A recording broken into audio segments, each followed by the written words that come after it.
Hello, I'm Grub Street Lodger, and it's the 1st of December, and winter has come. So this is my winter look. Puffy face, red nose, shiny lips because I put chapstick on. Got a new scarf. People have been saying as they've seen me out in the playground in my new scarf and my new hat and my leather coat that I look like a classic snowman. Fair enough. And because it's winter, a little tot of whiskey to keep me warm. It's literally on rocks, which Bob Hoskins doesn't like in Roger Rabbit. Anyway, lots of books and things to talk about, so let's do it. Now, the first book I finished in November was Reynard the Fox by Louise Avery. So what she's done here is she's taken the Chaucer translation from Dutch of Reynard the Fox, and she's retold it. And it's funny because in 2019... I read what claimed to be the first modern retelling of it for about 200 years. And then this came out in 2020. So Reynard the Foxes are obviously a bit like buses. You wait 200 years and then two of them come at once. But they're very, very different books. I've got the other one here. Well, I've had the other one here. Where have you gone? Huh. This is the Reynard the Fox I read in 2019. And this is the Reynard the Fox I read in November. You see, one is twice the length of the other, but they're both taking the same story. It's just that he's gone for very simple straight lines, and she's gone maximalist. And boy, has she gone maximalist. There are pages of food, loads of food in this book. There's a bit with Tybalt the cat, and it lists all the different kinds of mice that Tybalt the cat might want to eat, and that's a page and a half. And you might think, oh no, I don't want to read the longer one, I want to read the shorter one. But actually, all this extra detail adds a lot more fun to the story, and just sort of develops the world. It's a fun world to get lost in, and in some ways because of the retelling and the expansion that she does, it adds to the peculiarity of the world because it's a world of anthropomorphic animals. They have a kingdom. And King Noble the Lion, he's declared sort of a moratorium of the animals eating each other. Yet, there are all these descriptions of banquets which include meat and capons and things. So Reynard the Fox at one point is imprisoned or arrested, or people were sent to arrest him because of the way he's been stalking Chanticleer and Chanticleer's family. Chanticleer is a chicken, or he's a rooster, or a cockerel. You know, Americans... The word rooster came about because people didn't want to say the word cock. There you go. So that's Chanticleer. And he's terrifically imprisoned for it. But at the royal court, they're eating capons and chickens and all sorts. So it's a very odd world. And it's a world in which Reynard the Fox uses his wits and his cunning and, to be honest, his utter brutality to navigate and maybe come on top of. And so you've got King Noble the Lion, who'd rather be hunting than doing king things. You've got Bruin the Bear, he'd rather be eating. He's like the strong man of the court, and they send him to go get Reynard, but Reynard outwits him. So then they go send Tybalt the cat, who's he's a philosopher. He's really into Boethius in this version, probably because Chaucer, Caxton also... published a Boethius, so he's there, but he gets outsmarted because he's just book smart, and it goes on, and Reynard the Fox outsmarts these creatures in, it has to be said, very bloody and disgusting ways, and he always manages to talk himself out of it, but then he always falls back into it because he is a fox, and that's what you have to understand really, is that he has his foxish nature. Nothing can change it, and as such, He's a wonderful anti-hero, and it's lovely that this anti-hero comes out of medieval Europe. You got Robin Hood and you got Reynard, and they serve kind of similar purposes. Though Reynard is harsher and nastier. You're not always on Reynard's side. Sorry, this is when we need the.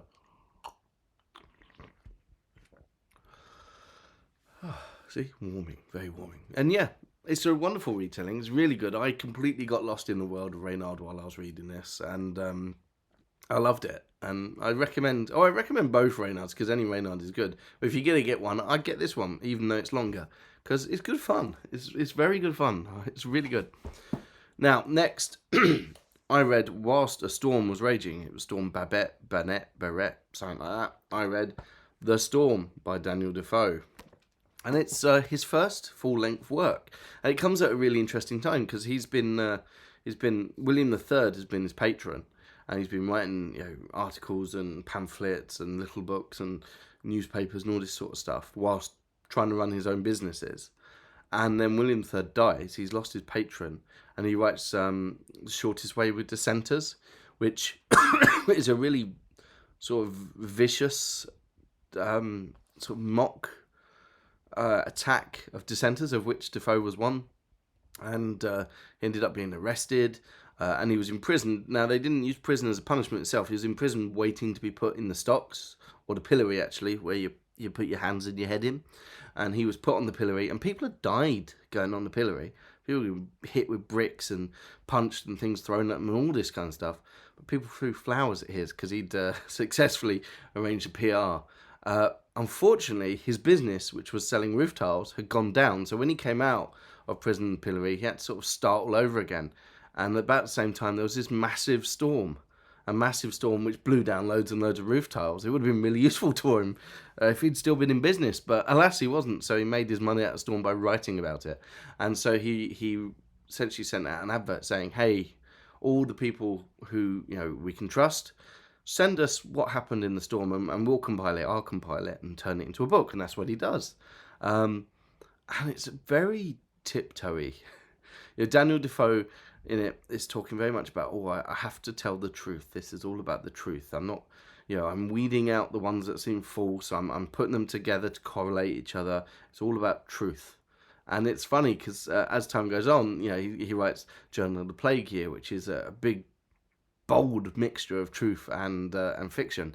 And then even his novels, like Robinson Crusoe and stuff, pretend to be truth. So he obviously gets past this phase. But in this, he's just presenting what he's been given, and as a result, it can get a little dull because it's essentially a 200-page book of people saying, "Oh yeah, the storm came here, loads of roof tiles blew down, a few chimneys blew down, the odd tree, apples innumerable blew about." It gets a bit more interesting on the coastal regions. And then at sea, where like a whole fleet was blown all the way to Sweden and things like this, and the Eddystone Lighthouse was blown over. There's a description of windmills with the wind turning the gears so fast that the friction set fire to them. And so there's a few bits of drama, but it's for the most part lots and lots of very similar accounts of roof tiles being blown about. And that's it. It kind of would have worked better as maybe a table or a graph or something. But it does set that first step for Daniel Defoe to go down. And so it was interesting for that. And it was interesting because, I read it as a storm. And the Great Storm of 1703 is still regarded as the biggest storm to hit the country. I was a kid during the other Great Storm, the 87 one. I don't remember it because I was a toddler. Apparently, the next day we went for a walk and the trees were down, and I thought they'd gone the nights. So there you go. So yeah, the storm, not Defoe's best. And if you're not into Defoe, this isn't going to turn you on to him. But it's interesting in that he's gone, right, I'm going to do a proper journalistic account of this for the future. And here I am in the future, and I read it, and I went, wow, that's a big storm. Next book I read was called Foxlowe. I think I partly picked it up because Raymond the Fox, I was doing a foxy theme. It is by Eleanor Wasserberg, and it's in the Dr. Johnson house. They've got copies of it because it was launched there. And so I read it, and it's about a commune. And I looked at the Goodreads, and it's very split audiences. I like seeing what readers think of it rather than proper reviewers. And it's very split audiences because no one seems to quite have got what's going on in the book. Because it's narrated by someone who's been brought up in this commune and whose mind has been completely moulded and affected by it. And so everything in the book, you have to see through her to see what's really happening. And so it's not a book about a cult. They're not a cult. They're an artistic commune where her mother, presumably, we don't know for certain, has suffered from postnatal depression, and as a result of it, has created this kind of religion. But her mum's the only person who believes in this religion, and now her, because she's been indoctrinated in it. Everyone else just sort of lets them get on with it. So while her mother's abusing her and screwing her mind up and turning her into this peculiar person with a very, very odd relationship to the world, the rest of the commune are just lazy fucking hippies who are like, meh, whatever, I want a quiet life and smoke weed. And you know their art's going to be bad because how the religion they add to it, because it brings a bit of colour to their life, but it's really plain. It's just there is badness out there, and a few simple acts will maybe prevent the badness or stop the badness coming into the doors. And it's really how plain the mythology of the religion is, kind of speaks of how unimaginative their art must be. And it has a rather shocking ending, because essentially those seeds that have been planted in our narrator, they're going to grow, and she's going to become the person that she was brought up to be, whether most of the people around her were really paying attention in how she was being brought up or not. And so as such, it's an interesting work. It's kind of fun, this inferencing you have to do. But I get the impression that some people didn't quite read between the lines. Oh well. Now the next book is kind of special because I thought I wouldn't be saying this name again. The Writing on the Wall by Leon Garfield and Michael Bragg. Now, I hadn't heard of this one. It's not on his Wikipedia. His personal he's died now, but his personal website has it's not even accessible by the Wayback Machine. So there isn't a list of his works. I tried to make one on List Manager, and about 2 days later I discovered this one. And it's part of a series where Leon Garfield, who grew up Jewish, I found out, but wasn't practicing, and he retells 3 Jewish stories, all to do with Babylonian kings. There was the one about the king in the garden who was eating it was Nebuchadnezzar, I think, eating the grass. There was the one about the Tower of Babel, and now there's this one, and this is about Belshazzar, and when the big god hand writes on the wall, mene, mene, tickle, parsnips, whatever. And so it does the same thing those books do. It introduces a child character, and the child character sees the biblical event, gets distracted by a cat this time, and finds that God is not as big of an asshole as he's portrayed. Because all 3 are events where God's kind of being his vengeance thing. And in this, Belshazzar the king has used God's cups and bowls as their dining cups and bowls, and so God has basically said, you will be destroyed, and he was. But the boy has used one of those bowls to feed a cat, and Daniel the prophet says, no, you have been measured, you've been found wanting, was what was said to Belshazzar. But no, to the little boy, you've been measured, you've been found needing, and God does not punish people who need. So yeah, you needed that bowl, that's fine. And it was just lovely to open a new Leon Garfield and read some new Leon Garfield words. So the beginning of this book is, just as Sam is short for Samuel, so Samuel was short for a boy. And that's just Leon Garfield, and I just love it. And maybe another one will pop up in the future, who knows? So then I moved on to this, called Behind a Mask, Louisa May Alcott. So I read The Long Fatal Love Chase maybe 2 years ago, maybe 1 year ago, I'm not sure. And it was one of her Blood and Thunder stories. It was one of the stories she wrote to make money before Little Women came out. Sort of stories that Joe writes in Little Women. And this includes the first one that she won a prize for, and a couple of others. Just can't remember the titles of them. I'm such an organised person. I mean, one is called Behind the Mask, obviously, or A Woman's Power, and that is all about a governess who comes in and she's a governess. If they're not being written by Bronte's, governesses are usually duplicitous and trying to get the man, and this is no exception. There's also Pauline's Passion and Punishment, The Mysterious Key, and The Abbot's Ghost, and they're all stories about passion and illicit love and duplicity, and they're all good fun. I mean, none of them are quite as good as as the Long Fatal Love Chase. They don't have that breathless quality that one has. But for example, Pauline's Passion and Punishment is all about a spurned woman who basically tries to make her man look bad, and that's that one. She tries to get hating.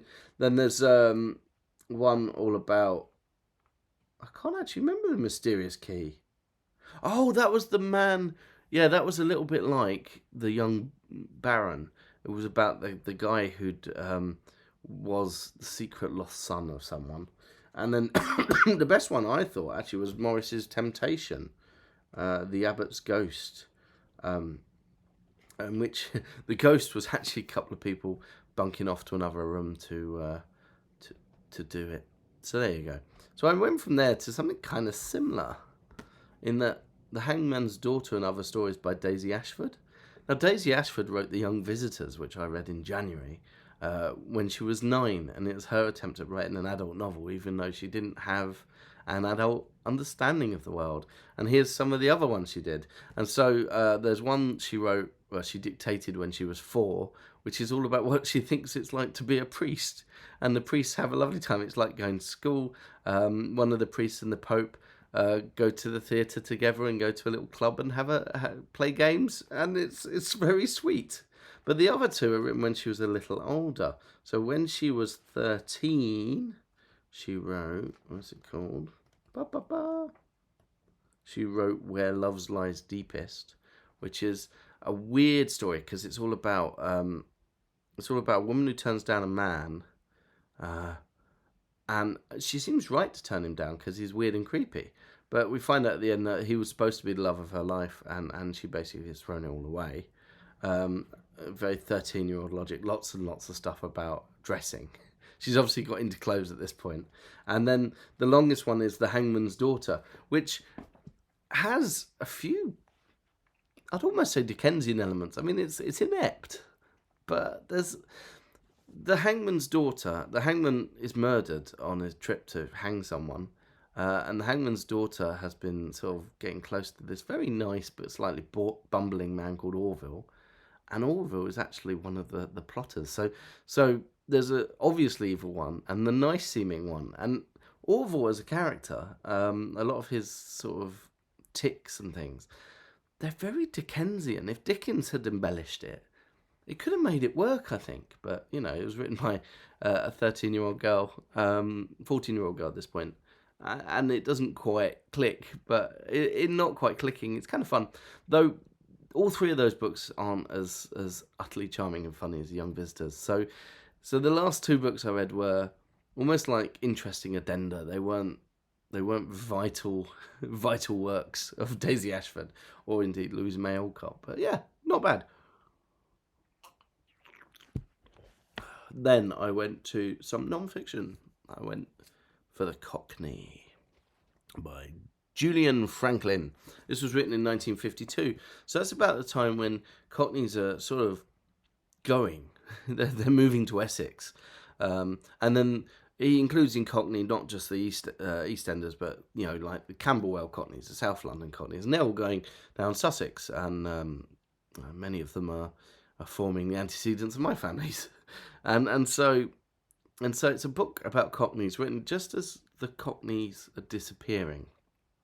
And it's written with a romanticism that's too much. You know, it keeps talking about how Cockneys are the kindest, warmest, most lovable people ever. And I haven't met many full-on Cockneys now, because not many exist. And the ones I've met, they're quite good fun. But warm-hearted and lovable in an irascible shell is not quite what's going on here. And it's got this, it's a love letter to Cockneys. And it's a love letter I can imagine that if the Cockneys of, you know, proper Cockneys of the 30s and 40s had read it, would have sneered at or said, yes, this is exactly us. There's a whole chunk in it about how to represent Cockney speech, and about how various writers have done it dirty and stuff. Yet when he does it, it's still kind of painful and unreadable. It's, hello, how are you? I'm a Cockney. It still reads like that. But there's some interesting stuff about music halls. There's a great section about childhood games. There was a game which I kind of really wanted to introduce to the children, except it would cause bloodshed. So maybe not. It was called Escapes or something like that. Release. And what it was somebody was standing in front of the prison. And some were the cops and some were the villains, and the police had to tap a villain on the head 3 times, and when they did, the villain just had to walk off and go to jail and not escape. And so the villains were then trying to get to the prison and tap the guard on the head 3 times to get all the prisoners out. The violence comes in when someone's trying to tap you on the head and you basically rip their arm off. That seems to have been what happened. Anyway, so there were good bits in that. But by the end, I was so fed up of Cockneys. I was like, I never want to see or hear anything Cockney ever again. Fuck off, my fair lady. I don't want any of this. So there you go. I've sworn a lot today. I think it's because it's dark and dreary. And you might have noticed, but I'm not the wellest I've ever been. So the last thing I read, I've started Anna Karenina, but obviously I'm going to finish that in December because it's a beast. Good though. So the last thing I read was Arabian Satire, poetry from the 18th century, Najd, by Hmēdān Al-Shwē'ir. I thought, well, I picked it up and I was like, oh, cool. I read a lot of 18th century satire, but I've never read any Arabian 18th century satire. What's similar? What's different? I mean, what's similar is that, satire is ugly, It's not a nice thing. There are some people that say that Goldsmith is a satirist and that his is a soft form of satire. Maybe, warm-hearted satire. But full-on, full-blooded satire is pretty vicious. And the 18th century British ones were, like the Scriblarians. You got people like Swift jokingly telling Irish people to boil and eat their babies. And then you got Pope's, the big one, the Dunciad, in which really the argument he's having is he's not that keen on these modern writers, but he expresses it in a way that is like, oh, they should all swim in shit, and what's more, I bet they'd like it. It's really vicious. So now this, in the Najd, which is sort of central Saudi Arabia now, region, and Al-Shwē'ir is living in a world that is vicious. He himself has gone on raids to try and attack and destroy other towns, failed ones in which he almost lost his life and lost everything. His wealth of palm trees that he's scratched out of the desert has been raided. There's death everywhere, and half the stuff's about revenge. It's not funny. It's not a very funny. There are some bits that are funny, but on the whole, it's just pretty nasty. So he's portraying himself as this old man. His wife is a shrew who keeps nagging at him. His children are disappointments, and everyone around him is just a bit of a shit. And so there's this sort of paranoia that no one is good enough in it. And you think, yeah, Arabia. It's just at the same time that was it Muhammad al-Wahhab? So Wahhabism, which when I read about it, seems a bit like Methodism for Islam. It's like stripping back and going back to basics kind of thing. That's happening at the same time, and indeed the same place, just further north. And you'd think maybe there'd be a bit of religion in it. But no, there's some stock bits about, pray to Muhammad as often as a dove coos on a tree. But there's no religion. The morality of it is fuck that person over before they can fuck you over. There's no peace. It's all about grab it, hold it, and scratch anyone's eyes out who tries to get it. And so it kind of makes some of the British satires look, well, one, kind of comfy, and two, kind of silly. They're having almost as fierce verbal debates about things that aren't life and death while he's dealing with all this life and death stuff. And then two of them are really erotic, and that was a surprise, especially because they're both Al-Shwē'ir imagining his eldest son with his eldest son's second wife. So there you go, two erotic poems where he's imagining his son doing all sorts of things, including getting her saddle out and riding her. So there you go. Interesting. Not pleasant, though. And that's the books. I don't know if I've done a good job putting those across. Certainly the Daisy Ashford and the Louise May Alcott, maybe because I haven't got around to writing them up yet and they haven't solidified there, but I'm finding them hard to remember. They certainly seem sort of lesser, I don't know. Anyway, plays. Here comes the useful calendar just to check I've got the order right. I have. So the first thing I went to see while that storm was raging, in fact, it's called Devil's Passion or Easter in Hell. I didn't know it was also called Or Easter in Hell. This is the script, so I've read this as well, but it's by Justin Butcher. It's a one-man show, and it is the passion, well, generally the life of Christ as delivered by the devil. And it was written around about the time of the first Iraq War, not the first Iraq War, the more recent Iraq War, Bush, W. Bush. You have to define your Bushes, W. Bush and all that. So the devil was putting it across as, we're the freedom fighters, we are the defenders of liberty against these oppressive godheads, essentially. And at first he's very captivating and very charismatic, but as Jesus goes about and he essentially performs various bits of Jesus' life, he breaks down the walls of hell bit by bit. So prejudice and hate and this and that and shame and all this.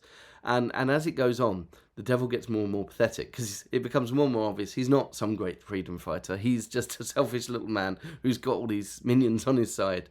And it ends up being a very positive Christian portrayal, and it was really good. And it was he performed it really, really well. It's slightly dated now, I think.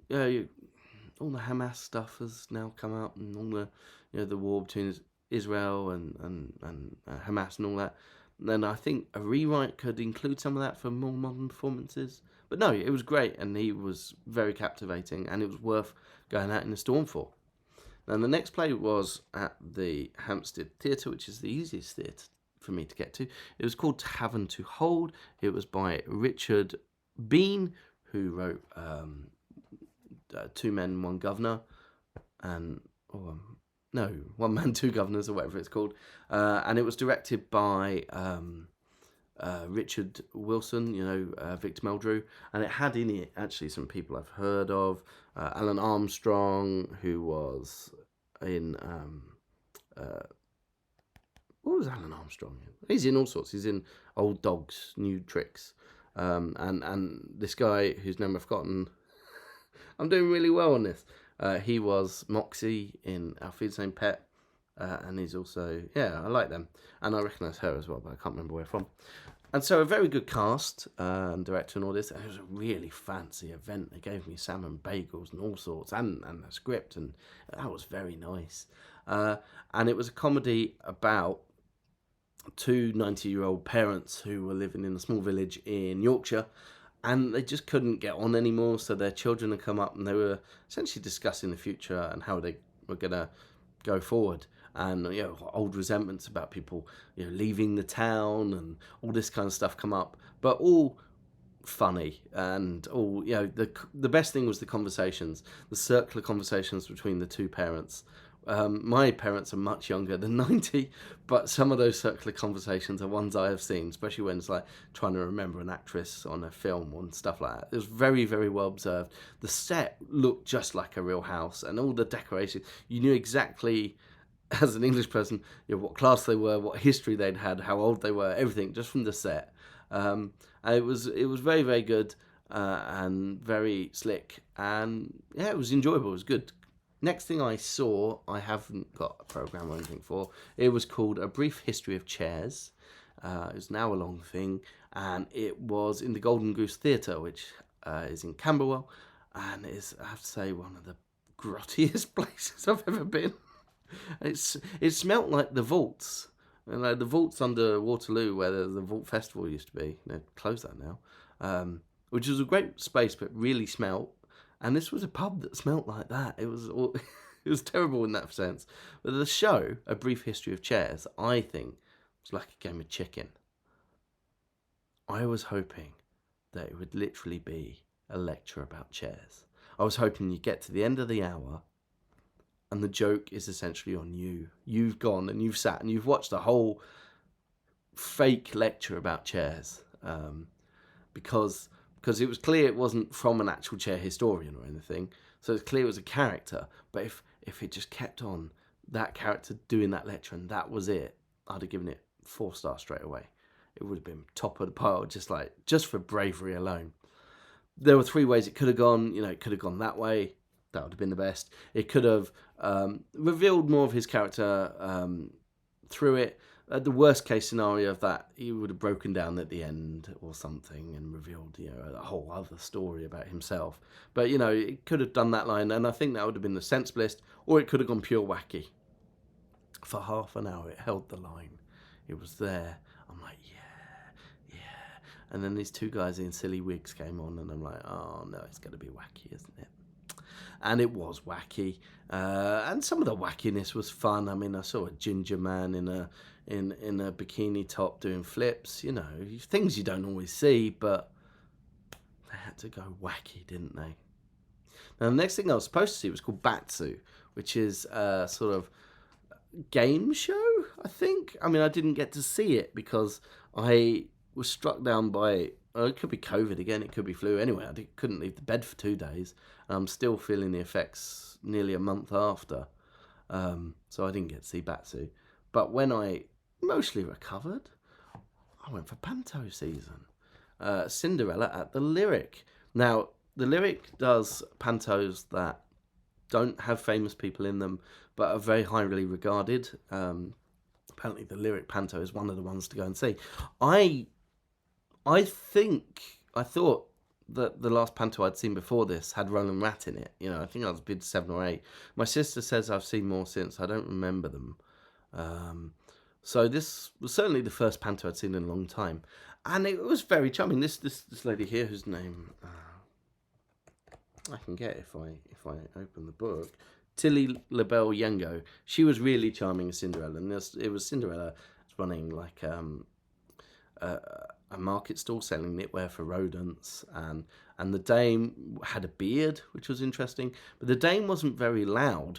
The dame mumbled some of the times. I didn't always get the dame's lines, and what's more, the whole thing was very sweet, very charming. I described it in the review as it's not like hot chocolate, sweet and warm, but there wasn't that chaos.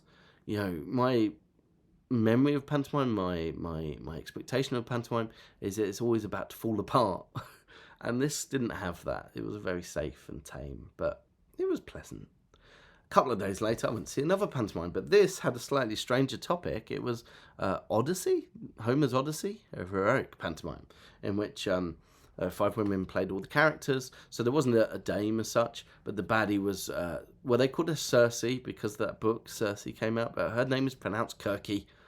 But anyway, Circe, the witch who turns people into pigs, she was the baddie. And they kind of did her like Ursula in Disney's Little Mermaid. It was almost like she was playing a drag person, and that was good. And the best performer was a Trojan horse, who was just a horse from Troy. And who played her? Now, this is weird because there were 5 people on stage. There were 6 names in here, and it doesn't say who they played, so I had to sort of guess it from the screenshots, and the screenshot and what you see on the stage. I was saying, anyway, I think it was Emily Cairns who was the horse, and her face was just so watchable. She was great, and so I saw that, and again, that was weird because there wasn't a single child in the audience. It was a pantomime for adults. All the references were like 80s and 90s. There was, Surprise, Surprise, and Noel's House Party, and things that I remember as a kid, and yet, it wasn't an adult pantomime. There was no adult jokes or anything like that. So it was just a bunch of adults doing the pantomime thing. And all the audience was adults. A lot of them very posh, it has to be said. All doing the, it's behind you. Every time there was a pun, of which there were many puns in this, the person next to me, who was, he was a public school about 40 years ago. He would go, oh! And that was a bit distracting. But there you go. And the last thing I saw was called Moth. And that was at the Hope Theatre, which is above the Hope and Anchor pub in Islington. And for some reason I thought it was going to be a ballet, but then I realised, no, it's play. And it was a 3-hour play. It was over 3 hours. And as energetically as it started, and it had this great concept about a mini black hole that essentially sucks 77% of the Earth's matter in, including one woman's arm. All these things are gone. And now 8 years later, someone has been regurgitated from this hole. And what was that all about? But then it degenerated into, essentially, out of the 4 characters we had, 3 of them had previous relationships before the black hole event, and it became this sort of character thing, and it was just 3 or 4 people in a room talking for hours, literal hours, and they started to monologue more as it went on. The scenes went on longer as it went on. I say monologue, I'm looking at the time, 35 minutes, but hey. And they started umming. I've just ummed. But they're umming and ahhing and tripping over their lines a bit. And I don't blame them. Can't blame them, can I? But it was a long play, talking 3 hours. And the actors were quite good, but not quite good enough to hold it for that long. And by the end, it was in the round, so I saw every audience member's face. There were 12 audience members. 3 of them were asleep. One was really badly trying to secretly check on their phone. There was another viewer who sat there like this. And I was trying to show some interest. But it was so dull and slow and and it finished at 11, and then I had to get back and write it up and all that. Too much. So yeah, that's the month. It started better than it ended, both in books and everything. I think that sort of knocking me over the head halfway through with the sickness, maybe. Who knows? But as I said, I've started Anna Karenina. I'm very much enjoying it. And Christmases are coming. I don't know if the goose is getting fat, but I think I am at the moment. We'll see what happens next. Thank you.